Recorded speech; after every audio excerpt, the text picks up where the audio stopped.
Alam mo kung paano magiging masaya ang paglalakbay mo. Dapat kontento ka at marunong kang magpasalamat sa lahat ng ibibigay sa iyo sa paglalakbay. Mapapagsubok man yan o kaligayahan, magpasalamat ka.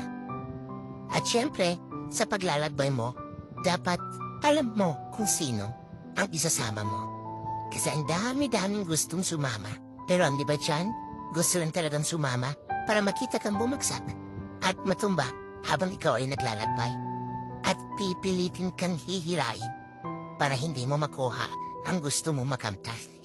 At syempre, dapat sa paglalakbay, kahit anong mangyari, pipiliin mo pa rin maging masaya.